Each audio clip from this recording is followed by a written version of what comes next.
Hey guys, मैं मौशा welcome lesson करना। तो भाई आई होप तुम्हारा मैथ्स का एग्जाम अच्छा हुआ। और अब अगला जो चैलेंज हमारे पास आता है, ठीक है भैया, लाइफ में चैलेंजेस इंपॉर्टेंट है। जो अगला आता है वो है ज्योग्राफी का।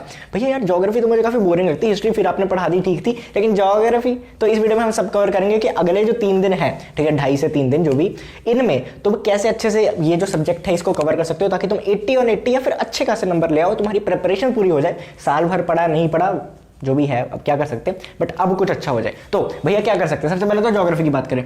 ज्योग्राफी में क्या है, सबसे पहले क्वेश्चन पेपर समझो, पैटर्न समझो, ठीक है। इसे हम स्पेसिमेन पेपर पढ़ते हैं, ये करते हैं, वो क्यों करते हैं, क्वेश्चन पेपर को समझने के लिए कैसा आएगा। तो इसमें तुम्हें इंपॉर्टेंट है जानना कि देखो, सबसे पहले टोपोग्राफी जो होती थी पहले आती थी तुम्हारे 20 नंबर की, अब उसे रिड्यूस कर दिया काउंसिल ने कि भाई ये ठीक है इंपॉर्टेंट है, बट सबने थोड़ी मतलब ऐसा हिस्टोरियन और ऐसे सब चीज़ गूगल मैप्स वगैरह में नौकरी चाहिए उनको, तो इसलिए वो कहते हैं चलो थोड़ा इसको ढील दे देते। तो टोपोग्राफी तुम्हारी आनी है 10 मार्क्स की, ठीक है। टोपोग्राफी 10 मार्क्स की आनी है, जो मैप्स है वो भी 10 मार्क्स के आने हैं, जो MCQs है वो भी 10 मार्क्स के आने हैं, एंड सब्जेक्टिव पेपर कितना रह गया ऑब्वियसली 50 मार्क्स, सो वो भी 50 मार्क्स का ही आएगा। आई होप सो तुम्हें क्लियर है। 50 + 10 + 10 + 10 इज 80, राइट। तो अब तुम कहोगे भैया अच्छा ये चीज़ है तो क्या मैं क्या सिर्फ सब्जेक्टिव करूं या क्या करूं, क्या छोड़ूं। तो इसमें सिंपल सी स्ट्रैटेजी ये रहती है यार, एक तो टोपो शीट, हालांकि 20 से 10 नंबर हुआ, but 10 number is also important ना। तो टोपो शीट को सबसे पहले तो अब जिसने शुरू से किया शुडंट बी अ प्रॉब्लम, ठीक है। वो प्रैक्टिस एक बार भी करके चले जाए ना, ये 2-3 दिनों में उसका डन है, ठीक है। वो भी नहीं करे अगर बहुत प्रैक्टिस है पहले तो चल जाएगा। लेकिन अगर शुरू से ज़्यादा कुछ किया नहीं है, मेरे जैसे बच्चे थे या कुछ ज़्यादा, ठीक है, मेरे जैसे बच्चे हो जो मैं 10th में था मतलब, तो उस केस में उसने ये सब चीज़ ये पोर्शन तो किया ही नहीं बिल्कुल भी। सब्जेक्टिव भी ज्योग्राफी तो मैंने तुम्हें कहा ना मैं सो जाता था पढ़ते पढ़ते, तो वो चीज़ थी।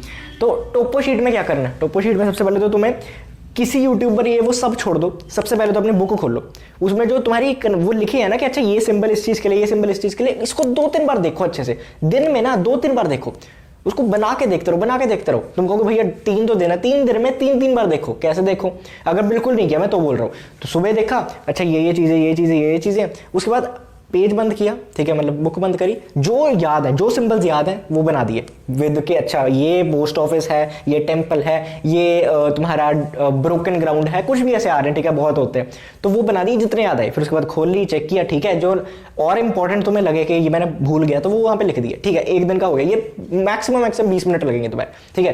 15 मिनट 10 मिनट लगाओ पढ़ने पे, उसके बाद तुम 5 मिनट वो कर लो। उसके बाद भैया अच्छा उसके बाद चलो 2 टाइम कर लो दिन में, रात को भी तुमने क्या किया, रात को क्योंकि बाकी चीज़ें भी पढ़नी है, तो रात को हमने क्या किया, वही सेम चीज़, सेम प्रोसीजर, बुक खोल ली, देखा, लिखा, ठीक है। फिर अगले दिन भी, आखिरी दिन तक तुम बिना बुक खोले ही लिखने लग जाओगे मोस्टली। तो ये चीज़ होगी, ये चीज़ करना। इससे क्या होगा, एक तो तुम्हें देखो ये चीज़ें याद होगी, इसके साथ ही साथ अब देखो 6 फिगर ग्रेड तुम्हारी आई होप सिलेबस में नहीं है, मुझे लग रहा है जिस हिसाब से इस बार रिड्यूस्ड है, तो 4 तक तो तुम्हें आना चाहिए। 4 इज लाइक बेसिक पॉइंट तुम्हें याद रखने के। अच्छा जो लोअर चीज होती है, जैसे अगर 24 और 26 इसके बीच में कोई लाइन, सॉरी 24 एंड 25 के बीच में कोई चीज है, कोई पॉइंट है या समथिंग है, तो लेस वाला लेना है, लो 24 लो, ठीक है। उसके बाद जो अगर हम ऐसे ईस्टिंग्स देख लिया, फिर वेस्टिंग, वो मतलब तुम्हें पता ही है नॉर्थिंग से, वो सब देखना होता है। एंड बेसिक जो फैक्ट है ना वो दिमाग में रखना, क्योंकि बच्चे ने यहाँ पे इतना कुछ एडवांस करने की कोशिश में जो बेसिक्स है वो खराब कर लेते हैं। वो यही भूल जाते हैं कि अच्छा पहले ईस्टिंग्स लेना है कि पहले मतलब वर्टिकल हॉरिजॉन्टल, ठीक है, ये दोनों में से क्या चीज़ पहले करना है। हैशटैग बनाना है,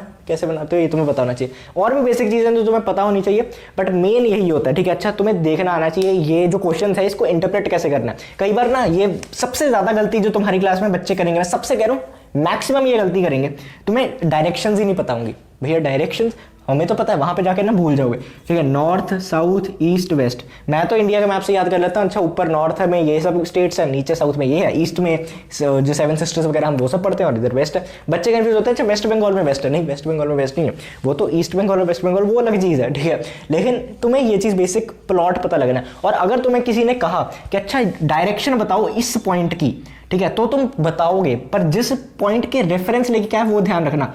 बच्चे कंफ्यूज हो जाते हैं, जैसे कोई तुम्हें कह दे कि महाराष्ट्र की डायरेक्शन बताओ फ्रॉम दिल्ली, तो तुम क्या कहोगे, तो तुम कहोगे कि अच्छा भैया दिल्ली यहाँ पे है, महाराष्ट्र कुछ इस साइड पे पड़ता है, तो मैं कहूँगा साउथ वेस्ट समथिंग ऐसा कुछ सिस्टम रहेगा, या साउथ, ठीक है। और अगर तुम्हें कहा कि भैया पंजाब की जो क्या कहते हैं डायरेक्शन है वो बताओ फ्रॉम लाइक तुम कह लो असम, तो तुम क्या कहोगे, तो तुम कहोगे कि भैया वेस्ट में है, ठीक है, वेस्ट में है और थोड़ा ऊपर को है। अगर असम से कंपेयर करें तो वेस्ट नॉर्थ वेस्ट ऐसे चीजें याद होती है, ठीक है। दिमाग में मैं तो मैप बना लेता हूँ, तो इंडिया के मैप आना तुम्हें, ये तो तुम्हें पता है, तो फिर उस हिसाब से ये सब चीजें करनी है, ठीक है। आई गेस टोपोग्राफी तुम्हें क्लियर है। उसके बाद प्रैक्टिस तो होती है यार, एक दो बार तुम्हें जब इंटरप्रेट करने आगे क्वेश्चन तो चीजें हो जाएंगी। अच्छा, उसके बाद भैया मैप्स के बारे में बताओ। मैप्स भी सिंपल होते हैं यार, कुछ ज्यादा नहीं, हमें लगता हुआ है बहुत ज्यादा दिक्कत होती है। मुझे लगता था कि मैं तो मैप्स कर ही नहीं पाऊंगा, इतने मैप से कैसे करना, बट सिंपल सी चीजें होती हैं, तुम समझ लो। अगर मैं अभी तुम्हें एक चीज बताऊं ना, रिवर्स याद करनी इतनी इजी है, तो बच्चे रिवर्स नहीं कर पाते। नहीं तो मुझे गगन को कहना पड़ेगा, नहीं तो मुझे गगन को कहना पड़ेगा, नहीं तो मुझे गगन को कहना पड़ेगा। तुम कहोगे भैया इसका क्या मतलब है? देखो सिंपल सा पॉइंट है, मैं तुम्हें ये नहीं बता रहा कैसे याद करना है, मैं तुम्हें बता रहा हूँ कि काफी चीजें आसान सी आसान याद करने को, बहुत हमें वो लगता है कि बहुत मुश्किल है, इजी हो जाता है, ठीक है। क्या लिखा है मैंने? नहीं तो मुझे गगन को बुलाना पड़ेगा, ठीक है, गगन को कहना पड़ेगा। तो नहीं, नहीं एन से क्या है? नर्मदा, उसे है तुम्हारी तप्ती, ठीक है, नर्मदा है, उसके नीचे ही तप्ती है। उसके बाद मुझे है तुम्हारी महानदी। अब महानदी इज एंड लाइक के नर्मदा, तप्ती और इधर महानदी है, ठीक है। अगर तुम मैप को दिमाग में विजुलाइज कर पा रहे हो तो सब इजी है। जी से गगन, जी से गोदावरी, गोदावरी कृष्णा कावेरी, यही है। So this was simple. कैसे करते बेसिक चीजें, ठीक है। मैं ये नहीं कह रहा पूरा माउंटेन्स का भी है, तुम तो को ये भी है, बट तुम्हें ना अगर स्टेट्स पता है तो तुम बाकी चीजें मेजॉरिटी कर लोगे। अच्छा, कि लाइक उसके बाद हम बात करें कि कहाँ गया मैप। अगर इंडिया का कोई ऐसे मैप है, ठीक है, मैं यहाँ पे पूरा नहीं बना पाऊंगा, बट तुम्हें जानना कि स्टेट्स कहाँ कहाँ पे लाई करती है, ठीक है। उधर 7 सिस्टर्स है, 7 सिस्टर्स तुम्हें पता होनी चाहिए कौन सी है। उसके बाद बेसिक स्टेट वाला तुम्हें पता होना चाहिए। अच्छा, क्योंकि तुम्हारे क्लाइमेट वगैरह में भी काम आएगा ना। इधर केरला है, केरला के ऊपर कर्नाटका आएगा, ठीक है, उधर को आंध्र प्रदेश आएगा, क्या आएगा, कब होगा, बेसिक चीज़ें पता होनी चाहिए। ऑल राइट, हाँ, आंध्र प्रदेश नीचे होता है, अरुणाचल उधर होता है, ये भी तुम्हें पता होना चाहिए। उसके बाद हम क्या कहते हैं भैया? एमसीक्यूज में एक चीज़ है कि भैया सिंपल होंगे, क्योंकि ऐसा तो है नहीं कैलकुलेशन वगैरह। हाँ, एक आधा क्लाइमेट वाली कैलकुलेशन आ सकती है, बट वो तुम्हें जनरल सब्जेक्टिव में आएगी मेरे हिसाब से, ठीक है। एमसीक्यू में सिंपल ही क्वेश्चन आएंगे, तो बस बेसिक लॉजिक तुम्हें सब चीज़ों के पता हो, ठीक है, फैक्ट्स पता हो, तो फिर ये हो जाएगा। सब्जेक्टिव हम बात करते हैं, ठीक है। अब फैक्ट्स में वही चीज़ आ गई जो मैं कह रहा था तुम्हें कि एमसीक्यूज जो है, एमसीक्यूज में तुम्हारे से फैक्ट्स पूछे जाएंगे, ठीक है, कि ये है कि नहीं, बताओ ये है तो कहाँ है, इंडिया में है तो कहाँ है, क्यों है, सिंपल फैक्ट, ठीक है, सिंपल फैक्ट कि क्या है, कैसे है, बेसिकली कहाँ है। अगर तुमसे और डिटेल में पूछे फिर वो आता है तुम्हारा रीजनिंग क्वेश्चन आएंगे सब्जेक्टिव में, वो आते हैं, ठीक है। रीजनिंग क्वेश्चन होते ईजी हैं, बस उनको समझना आना चाहिए, लॉजिक पीछे लगना चाहिए, इसलिए लॉजिकल क्वेश्चंस होते हैं, ठीक है, रीजनिंग या लॉजिकल कुछ भी कह लो। तो ये जो लॉजिकल क्वेश्चंस है they are really easy to answer अगर तुम्हें लॉजिक पता हो सिंपली, राइट। सो ये ऐसे they tend to repeat themselves काफी बार, के बहुत बार हुआ कि यार पीवाईक्यू से ये क्वेश्चन उठ के आए हैं, ठीक है। तुम चाहे तो किसी दोस्त का रेफर कर लो, जैसे भी रेफर कर लो, यूट्यूब पे देख लो, जैसे भी, बट मैं तुम्हें जनरल पैटर्न बता रहा हूँ कि क्या होता है। क्लाइमेट वाला चैप्टर लें फॉर एग्जांपल, ठीक है, क्योंकि मेरे दिमाग में भी वही आ रहा है। तो उसमें क्या बोलते हैं कि भैया रीजनिंग में क्या पूछ सकते हैं कि अच्छा यहाँ से ही साउथ वेस्ट मानसून के आते हैं, उनका नाम ऐसा क्यों दिया गया, एंड कोई भी है जगह, कोई डेक्कन प्लेटी वगैरह की कोई जगह बता दी, यहाँ पे बारिश कम क्यों होती है as compared to this reason और दिस वट। तो तुम बताओगे अच्छा जी यहाँ पे वेस्टर्न घाट्स हैं, ये है वो है, और इधर ये होता है, कंपेरिजन करके बताओगे चीजें, तो वो सब चीजें होती हैं, ये रिपीट होती है, ठीक है। हमारे बारी भी आया था, पहले भी आया था, तुम्हें भी आएगा। तो बेसिक ये चीजें होती है, लॉजिक अपना स्ट्रॉन्ग रखना। प्रैक्टिस तो देखो हम कुछ तुम पीवाईक्यूज की ज्यादा से ज्यादा कितनी कर लोगे, तो मैं ये रेकमेंड नहीं करता, करो अगर टाइम है तो, अगर सिलेबस डन है तो करो, लेकिन लॉजिक अपना स्ट्रांग रखो अगर नहीं है, ठीक है। तो अगर तुम्हें सिलेबस पता ही नहीं है, तुम्हें क्यों करना है, क्यों होता है, क्या चीज होती है पता ही नहीं है, तुम चैप्टर तुम्हें पता नहीं है, रीड किया नहीं है, वीडियोस देखी नहीं, कुछ नहीं किया, तुम सीधा चले गए जी पीवाईक्यूज करने, दैट्स अ रॉन्ग थिंग, ठीक है। तो ये चीज होती है। उसके बाद भैया एनी 5 करने होते हैं, जो हम ये सब्जेक्टिव की बात करते हैं, क्योंकि इसमें देखो 50 नंबर का है, 10 into 5 क्वेश्चन आएंगे, ठीक है, मतलब 5 क्वेश्चन आएंगे जिसमें 10-10 नंबर के, और उसमें सब क्वेश्चन होंगे डेफिनेटली, बट वो हर एक पूरा क्वेश्चन ना, जो एक क्वेश्चन है 10 नंबर का, उसके जितने भी सब पार्ट होंगे मोस्टली एक ही यूनिट से होते हैं, एक ही चैप्टर से नहीं, एक ही यूनिट से, ठीक है। वेस्ट मैनेजमेंट पे क्वेश्चन आता है, वो ट्रांसपोर्टेशन के साथ मिलके भी आ जाता है, ठीक है, वो that's a different story. Agriculture पे आएगा तो तीनों चैप्टर में से ही आएगा, ऐसा नहीं पहले एग्रीकल्चर का 1 फिर 2 फिर 3, नहीं, ठीक है, कहीं से भी आ सकता है। और अगर हम बात करें तुम्हारे मैन्युफैक्चरिंग की या मिनरल्स की, तो पूरा एक यूनिट में से उठ के आता है। तो भैया क्या हम सिर्फ 5 यूनिट कर जाएं, क्योंकि अटेम्प्ट तो एनी 5 करने, देखो करने को कर सकते हो, एक बफर रखना इज ऑलवेज बेटर, ठीक है। कई बार बहुत ट्रिकी क्वेश्चन आ गया तो कई बार दिक्कतें आ जाती, बट मैं तो नहीं करके गया था, ठीक है, मैं तो वैसे ही बताऊँ, मैंने जितने आने थे उतने किए थे। लेकिन इस बार तुम्हें एक क्या चीज़ है, मैंने रीड नहीं किए थे, ठीक है, रीड मैंने जो अच्छे से दिमाग लगा किए थे वो 5 किए थे, ठीक है, मतलब जो पूरे ऐसे आने थे, जो जितने भी हमारे नंबर का पेपर था। लेकिन यूट्यूब पे मैं सारे देख के किया था कि बेसिक एक अंडरस्टैंडिंग हो जाए कि अच्छा भैया ये चीज़ें एमसीक्यू में काम आएंगे। तो तुम अपना हिसाब देख सकते हो कि एमसीक्यू में तो कहीं से भी उठ के आ सकते हैं ना, 10 में से 10 अलग अलग चैप्टर में से भी आएंगे, तो क्या पता लगता है। इसलिए बेसिक फैक्ट्स तुम्हारे हर चैप्टर के क्लियर होने चाहिए। बहुत डीप अंडरस्टैंडिंग, बहुत लिखने वाला कि अच्छे से मैं लिख पाऊँ, वो NE5 चल जाएगा, या +1 बफर करके चल सकते हो, ठीक है।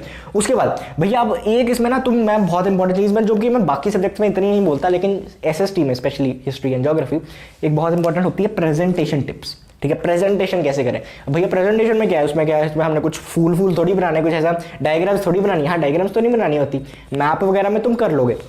बेसिक एक और चीज़, अगर मुझे मैप की अभी मुझे ना एकदम से मेरे स्पॉन्टेनियसली चीज़ें याद आ रही, तो मैं बताता जा रहा हूँ। ऐसा मैप है तुम्हारा, कोई आया तो कोई तुम्हें रिवर वगैरह उसमें बतानी है, तो रिवर को तुम ऐसे अगर बताओगे, ठीक है, बना रहे हो अगर, तो ऊपर तुम ना नाम लिखना रिवर का, तुम कहोगे भैया वो तुम लिखते हैं, बच्चे ना नीचे लिख देते हैं, ऊपर लिखना बेटर है।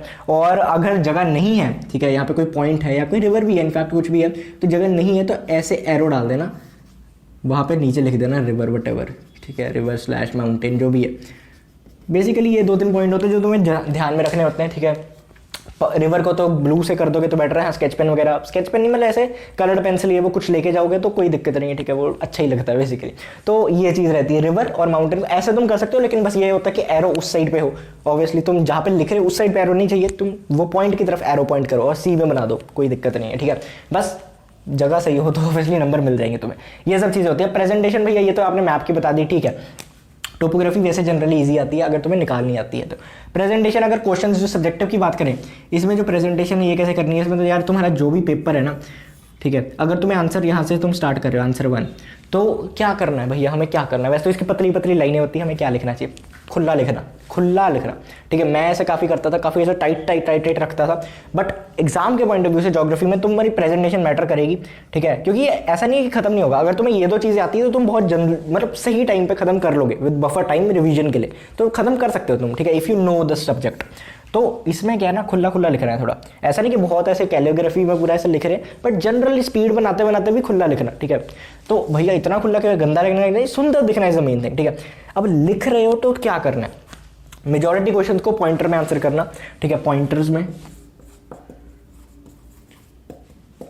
पॉइंटर्स में भैया हाँ, क्या जैसे आंसर तुमने शुरू कर दिया, this is because of the following reasons, ऐसे को तुमने एक आध लाइन लिख दी, इससे क्या हुआ कि काफ़ी ऐसा लगा कि भाई फॉर्मली बंदा आंसर कर रहा है, ठीक है। उसके बाद तुमने अच्छा ये पॉइंट 1, ये पॉइंट 2, ये पॉइंट 3, और जैसे मैं हिस्ट्री की वीडियो में भी कहा था 1 2 3 मत लिखना, बिकॉज उससे ना डायरेक्ट दिख जाएगा कि तुमने इतने पॉइंट लिखे, 4 नंबर के आंसर में 3 पॉइंट्स लिखे। लेकिन अगर तुमने सर्कल्स बनाए होंगे, एरोज बनाए होंगे, तो वो गिनने पड़ते हैं, तो सबकॉन्शियसली टीचर के पास इतना टाइम नहीं है, देखिए वो गिनने लग जाए, उन्होंने बाकी पेपर भी चेक करने, 100 पेपर चेक करने दिन के, तो उनके पास टाइम नहीं है, ठीक है। तो क्या है ये वाला, ये चीज़ अपनानी, ठीक है। मैं ये नहीं कह रहा धोखा करने लग जाओ, बट इससे ना इंप्रेशन थोड़ा ऐसा नेगेटिव नहीं पड़ता। 4 नंबर के क्वेश्चन में तुमने 3 पॉइंट लिखे तो क्या करोगे, सबसे पहले तो ये चीज़ करना, ठीक है।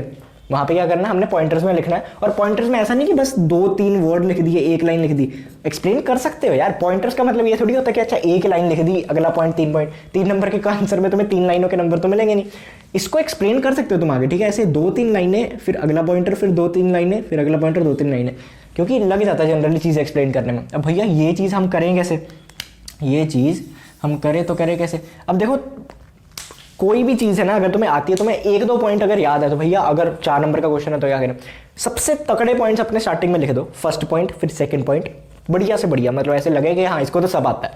उसके बाद थर्ड पॉइंट में ना थोड़ा ऐसे भाषा बदलनी पड़ती है, तो पहला पॉइंट कोई एक्टिव पैसिव ये वो चीज़ें करके, कुछ भी जैसी चीज़ें करके, ठीक है, थर्ड पॉइंट में तुम लिख सकते हो। मैंने ऐसा बहुत किया था, मतलब थोड़ी सी भाषा बदल के, जैसे अगर ना मेरे पास है कि तुम्हें एक बेसिक फैक्ट बताता हूँ कि ये जो चीज़ हो रही है ये इन 2 वजह की वजह से हो रही है, ठीक है। ये मेरा एक पॉइंट था, अब इसको मैं एक लिख सकता था, अगले बार लिख सकता था ये इससे ऐसे होती है, तो पहला लिखा कि अच्छा ये इस वजह से हो रही, 2 रीजन से, एक रीजन पहले लिख दिया, same line with another reason अगला लिख दिया भाषा बदल के, और तीसरा पॉइंट फिर मैंने ऐसे एक्सप्लेन कर दिया, नंबर सही मिलते हैं। बाकी अभी बोर्ड का पेपर मेरे हाथ में तो नहीं आया वापस, बट मार्क्स ठीक थे, तो आई गेस तो कि वो सही किया होगा, राइट। तो ऐसे आंसर्स तुम लिख सकते हो, ठीक है। बट चीज़ क्या करनी, पॉइंटर्स में लिखो, पॉइंटर्स में एक्सप्लेन कर सकते हो, but pointers in the sense सबसे तकड़ा है, अपने जो पॉइंट है वो स्टार्टिंग में लिख दो, उसके बाद धीरे धीरे 2-3 तुम्हें आगे अगर कोई और लिखना है, तुम्हें आंसर छोटा लग रहा है, तो उसमें क्या करना है, हमने पहले ही पॉइंट को उठाना है या दूसरे पॉइंट को उठाना है, या तो इनको मिक्स कर दिया, मिक्स करके कुछ बता दिया, गलत नहीं बट अलग बता दिया, थोड़ा अलग तरीके से बता दिया बेसिकली। तो आंसर बड़ा होना हो, आंसर बड़ा लगना चाहिए, उससे तुम्हारे नंबर आ जाते हैं। So this was the basic point. तो ये सब चीज़ें मंडे को आराम से मस्ती से जाना है, ठीक है। This is like your favourite subject, ये मान के जाना। मैं ये मान के गया था and it really helped me out. मतलब मुझे लगा नहीं था, मैंने सोचा था कि यार ज्योग्राफी पूरा साल मुझे बोरिंग लगी है। 9th में भी इनफैक्ट मैं सो जाता था जब भी मैं पढ़ने लगता था एग्जाम से पहले, पता नहीं जैसे जैसे पास होता था ज्योग्राफी में। 10th में एंडिंग में, ठीक है, इतनी इंटरेस्टिंग कैसे लगी मुझे एग्जाम से 2 दिन पहले। This was all the reasons which I could do. आसपास की चीज़ें यार, कुछ बहुत अलग नहीं पढ़ रहे हम। Any other query do let me know in the comment box below and subscribe for more. नमस्ते।